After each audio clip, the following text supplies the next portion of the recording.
In Western New Brunswick, you're watching News Source 8 at 11 with news anchor Dick Palm and Chief Meteorologist Ted Shapiro.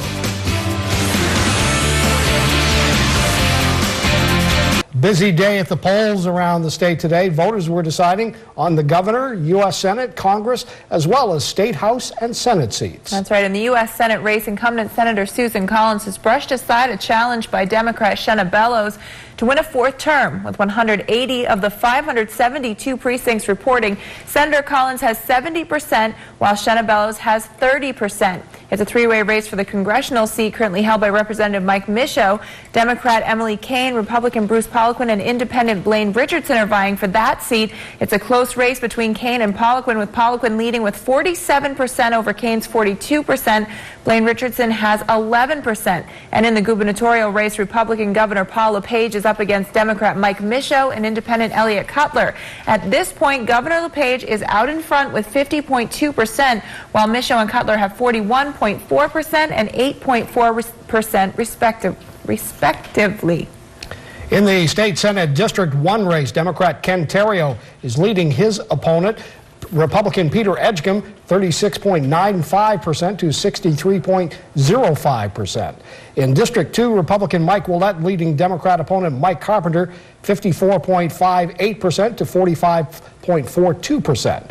In House District 145, Republican Ricky Long and Democrat Glenn Hines are vying for that seat. District 146 has Republican Dustin White squaring off against Democrat Troy Haynes, and we have no results in on that. And for District 147, Republican Larry Fox running against Democrat Bob Saucier. Again, no results for that contest either. And for the House seat in District 148, it's a three-way race between Democrat Alan Whitmore ahead of Independent Gregory Ward and Anthony Edgecombe. Whitmore has 37.27 to Ward's 16.51 and Edgecombe's 46.22. District 150 saw Republican Craig Lawrence going against Democrat Ronald Donnie Martin.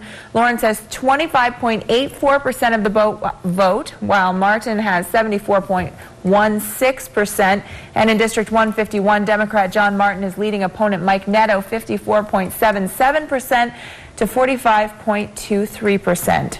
Meanwhile, as far as referendum and bond issue questions, the Bear referendum, which was a real hot-button issue in this election, currently at 41.13% for the yes votes and 58.87% for the no side. Bond referendums, question 2, money for agriculture, 199 of 572 precincts reporting.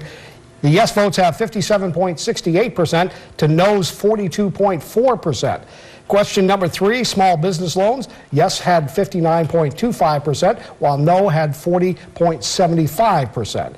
And question 4, cancer center has 59.41% voting yes and 40.59%, that's 40.59% voting no. Question 5, biotechnology, jobs and training. Yes is at 46.9%, no is at 53.1%.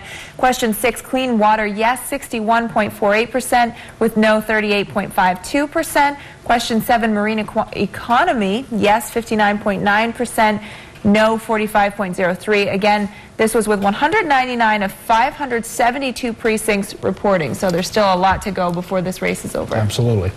Well, the Democratic Party is waiting for results at Cafe Suppresso's in downtown Presque Isle. That's right. Tyler Michalowski is there right now. Good evening, Tyler. Well, the Democratic Party is waiting for results at Cafe Suppresso's in downtown Presque Isle. That's right. Tyler Michalowski is there. Good evening, Dick Kelly. I'm here with Bob Saucier, incumbent in District 147 State Representative. Bob Saucier, how are you feeling tonight? Well, I feel that I've done a really good job. I worked hard, and it looks like the preliminary results may have me up 1562 to 1529. So that's unofficial, official, but it looks like I may have won the seat. Absolutely, that's great to hear. Now, are you feeling good about what you've done so far and what you can continue to do in Augusta? Absolutely, I've worked very hard to help the elderly, get revenue sharing back to the city, and also fund education at the level it should be. It's been a real wonderful trip down in Augusta. I've worked hard, and I think the people of Presque Isle have voted me in for a second term, and I think they've shown their confidence in me. Absolutely. Now, those unofficial results are there. You have a lot of supporters here. What do you want to say to your supporters out there? I just want to thank everybody for supporting me. It's been a long road, and I think the support that I have from my people have been tremendous, and I can't thank them enough. And anything else you want to say tonight? I just want to thank my family for supporting me, and my wife, and everybody who's been here along this long road to victory. Absolutely. Now, Dick and Kelly, we're also waiting for a couple more results. As you hear your fans in the background, get ready for it. We're waiting for a couple more results, but that's going to wrap it up here from the Democratic Party headquarters. And it's been a wild night so far, right? It's been very challenging. We've had a big turnout, and it's been really wonderful. Great. Back to you, Dick and Kelly. All right, thank you very much, Tyler. Election 2014 is just about over, except for the vote counting.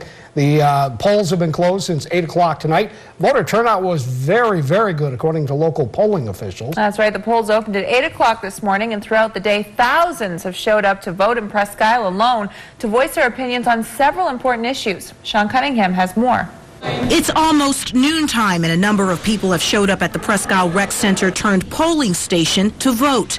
Local voting officials anticipate by midday it will already be a record turnout. I've been doing this for about 27 years, and this is one of the best. We're averaging a little over 200 people an hour, and if you take in the fact that we processed early the absentees, which were 745. We've done almost 1,600 people. Perry says the referendum question 1 regarding bear baiting and the city council race are drawing a lot of people to the polls. Behind those two, the gubernatorial race seems important to local voters. And speaking of the city council race, before folks could get in to cast their votes, they were barraged by some city council candidates standing outside, hoping to draw some last-minute support. Perry says people who haven't voted for some time are coming out on this election day, including senior citizens and young people. I'm seeing a lot of people I haven't seen vote for 2 or 3 years. In talking to several voters, they say a lot of things drew them to the polls this time around, but mainly their conscience in knowing it's a civic responsibility. Well, I think as a citizen of this country, I think it's our obligation to vote, Sean, and get out there and do that. Plus, I just moved here and I really want to have some sort of an impact on the community. Well, I think a lot of the issues are very important, especially this year. The governorship, the senator, the bear question. There's a lot of important things that people feel very strongly about. Because it's my duty.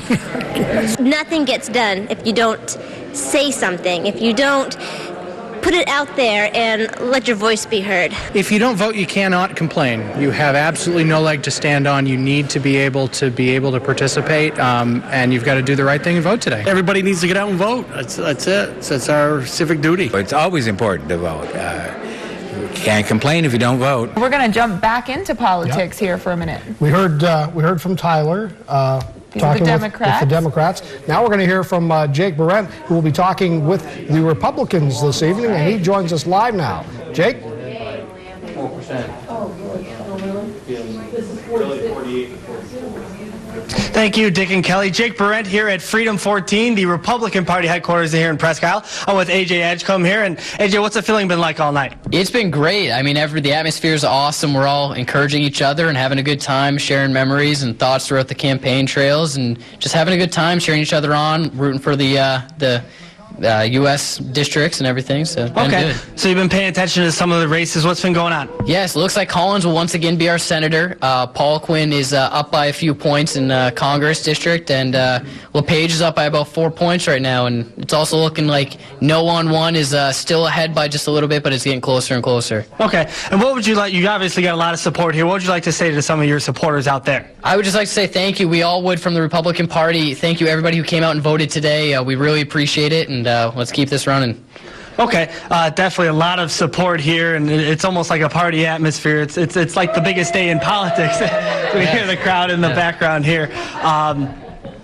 Win or lose, what do you hope to gain from this experience? It's been a great experience. I've learned a lot. I've learned about the issues in my district and the community, and I'm sure all the other candidates have, and other people that have been a part of this campaign. Okay. So as you see, AJ says here, everybody's a winner no matter which side you're on here on Election Day. Dick and Kelly, back to you.